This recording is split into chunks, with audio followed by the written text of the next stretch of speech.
नमस्कार। नमस्कार आज्ञा कहतु हाँ भल अच्छा आपणଙ୍କ ପାଖକୁ ହଁ ଭଲ ଅଛି। ଆଉ ପୁଅକୁ कहतु ପୁଅ ପାଇଁ ତ ଦେଇଥିଲି ଜାତକ ପତ୍ର ଆପଣଙ୍କ ପାଖକୁ ପଠେଇଥିଲି ଯୋଉ ପ୍ରତିକାର କହିଥିଲେ ସବୁ କରିଛି। ଯାହା ହଉ ଆଜ୍ଞା ଭଗବାନଙ୍କ ଦୟା ଆପଣଙ୍କ ଦୟା ଚାକିରି ଖଣ୍ଡା ପାଇଯାଇଛି ପୁଅ।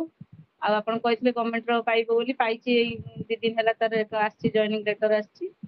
ଆଉ ଯାହା ହଉ ସେତିକି ଗୋଟେ ଆଶା କରିଥିଲି ଯୋଉଟା ପାଇଲି। ଆଜ୍ଞା ଆଜ୍ଞା ପୁଅ କୋଉଥିରେ ପାଇଲେ? ସେ ପାଇଲା ଉତ୍କଳ କୋଅପରେଟିଭ ବ୍ୟାଙ୍କରେ ପାଇଛି କ୍ଲର୍କ ପୋଷ୍ଟ। ଉତ୍କଳ ପାଇଲେ ବଢିଆ। ଆପଣ ଆଉ ଗୋଟେ ଭଣଜା ପାଇଥିଲେ ପରା ଆପଣଙ୍କର? ହଁ ମୋର ଭଣଜା ବୋହୂର ହେଇଥିଲା ପିଓ ପୋଷ୍ଟ ପାଇଗଲା ତାର କର୍ଣ୍ଣାଟକ ବ୍ୟାଙ୍କରେ କ୍ଲର୍କ ଥିଲା।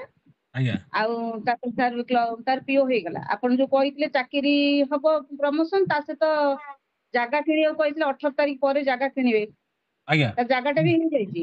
ଜାଗାଟା ବି କିଣି ଦେଇଛି। ଆଜ୍ଞା ଆଜ୍ଞା ମନେ ଏଇ ପଡିଲା। ମାସେ 15 ଦିନ ଖଣ୍ଡ ହବ ତା ଜାଗା କିଣି ଦେଇଛି। କବଲା ହେଇଯାଇଛି ତା ଜାଗାଟା। ସେ କାଲକାଟାରେ ଦେଖନ୍ତୁ ଅଛି ତା ପ୍ରମୋସନ ହେଇଯାଇଛି। ଦେଖନ୍ତୁ ଆଜ୍ଞା ସବୁ ହଉଛି ଯାହା ବିଶ୍ୱାସ ମୂଳେ ଜଗତ। ତେଣୁ ଆପଣ ବିଶ୍ୱାସ କରିଥିଲେ ଜ୍ୟୋତିଷ ଶାସ୍ତ୍ରକୁ ଦେଖେଇଲେ ବିଶ୍ୱାସର ସହିତ। ଆଉ ଯେତେବେଳେ ହଁ ଫାଷ୍ଟ ଟାଇମ ପୁଅ କଟିଗଲେ 7 ପଏଣ୍ଟ ମାର୍କରେ ଆପଣ ବହୁତ ମନୋଯୋଗ କରିଥିଲେ।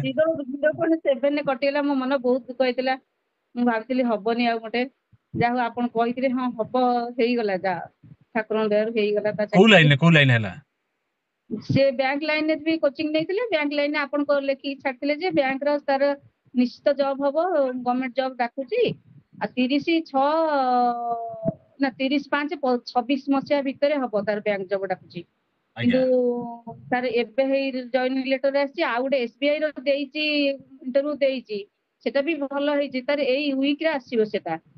ଆଉ କେମିତି କଣ ହବ କେଜାଣି ଯଦି ହୁଅନ୍ତା ସେଟା ଛାଡିକି ଏଥିରେ ଜଏନ କରିବ ବୋଲି ଭାବୁଛି। ଗୋଟେ ତ କରନ୍ତୁ ଆଜ୍ଞା ବ୍ୟାଙ୍କ ସମୟରେ ଯୋଉ ଗଭର୍ଣ୍ଣମେଣ୍ଟ ଜବ ପାଇଁ ହଁ ସେଟା ଲୋକ ବହୁତ କରିବ କଷ୍ଟ ପାଉଛନ୍ତି। ସେଟା ବୁଧବାର ଦିନ ଜଏନ କରିବ।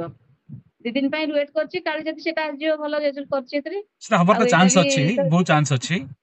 ଫିର ବି ମୋ କହିବା କଥା ଯୋଉଟା ଏଇଟା ମିଳୁଛି ସେଟା ସେତିକି ଶାନ୍ତି ରହିବା ଦରକାର କାରଣ ଗଭର୍ଣ୍ଣମେଣ୍ଟ ଜବ ବହୁତ କଷ୍ଟ। ହଁ ଦେଖନ୍ତୁ ସେଟା ଗୋଟେ କଥା ପାଇବ ସେଟା ଯାଇ ଜଏନ କରିବ ଏବେ ବୁଧବାର ଦିନ ଯାଇ ଜଏନ କରିଦବ। ଆପଣ ବିଶ୍ୱାସ କଲେ ଆଉ ମତେ ଫୋନରେ ଜଣେଇଲେ ବହୁତ ଲୋକ ପାଇଲା ପରେ ମଧ୍ୟ ସେମାନେ ଆମକୁ ଜଣାନ୍ତିନି ବହୁତ ଲୋକ ପାଇଛନ୍ତି।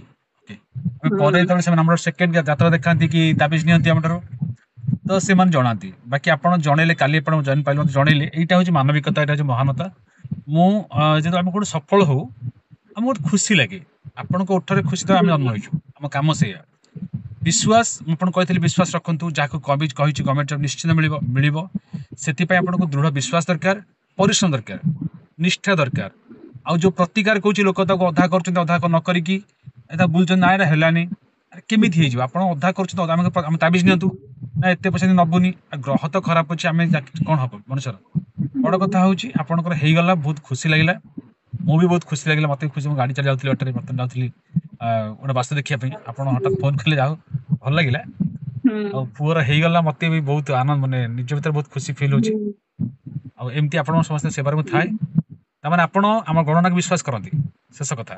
ହଁ ହଁ ନିଶ୍ଚିତ ଭାବରେ ଏଇଟା ହବ ହେଇଛି ପାଇଛୁ ଉପକାର ଆଉ ପାଇବୁନି ଭାବିବୁନି ଆପଣ କେମିତି। ଭାଣିଜୀ ବି ପାଇଥିଲେ ପ୍ରଥମ ସେ ଫୋନ ସେଇ କରିଥିଲେ ସେ ବାଇଟ ଭଣଜା ଦେଇଛନ୍ତି। ଭଣଜା ବି ସେ ଭଣଜା ମତେ କହିଥିଲା କହିଲା ମାଇଁ ଆଉ ତମେ କଥା ହୁଅ ତାଙ୍କ ସହିତ ମୁଁ କଥା କରେଇଦେବି ତାଙ୍କ ସାଙ୍ଗରେ। ମୁଁ କହିଲି ହଉ। ସେ ଭଣଜା କହିଥିଲା ସେ ଭଣଜା ବୋଉର ପ୍ରମୋସନ ହେଇଗଲା ନା। ଆଜ୍ଞା ସେ ଆଜ୍ଞା ଆପଣ କହିଥିଲେ ଯେବେ ସେ ପୂଜା କରିଥିଲେ। ତାର ବି ସେ ପୂଜା ପାଠ କରିଥିଲା କଲା ପରେ ତାର ପ୍ରମୋସନ ଟା ହେଲା।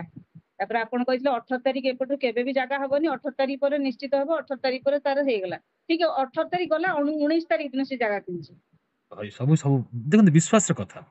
ତାଙ୍କ ହଁ ଭଉଣୀ ବି ହଁ ତାକୁ ବିଶ୍ୱାସ କଥା ହଉ ଆପଣ ଫୋନ କରି ଜଣେଇଲେ ଆଉ ମିଠା ସମସ୍ତଙ୍କୁ ବାଣ୍ଟି ଦେବେ। ଆମେ ଚାହୁଁଛୁ ଆପଣ ଟିକେ ଭଲ ରୁହନ୍ତୁ ଖୁସିରେ ରୁହନ୍ତୁ। ହଁ। ହଉ ହଉ ଆପଣଙ୍କ ସହିତ ଯୋଗାଯୋଗ ସବୁବେଳେ ରହିବ। ଆଜ୍ଞା ଆଜ୍ଞା ଆଜ୍ଞା ହଉ। ଯାହା ଅସୁବିଧା ସୁବିଧା ହବ ଆପଣଙ୍କୁ ଟିକେ ଜଣେଇବି ଆପଣ ଟିକେ ବୁଝିକି କହିବେ ମତେ। ଆଜ୍ଞା ଆଜ୍ଞା ଆଜ୍ଞା ହ୍ୟାଲୋ। ହଉ ଆଜ୍ଞା ମୁଁ ରଖୁଛି ଆଜ୍ଞା ଜୟ ଗୁରୁଦେବ ଆଜ୍ଞା। ଆଜ୍ଞା ନମସ୍କାର ନମସ୍କାର। ନମସ୍କାର।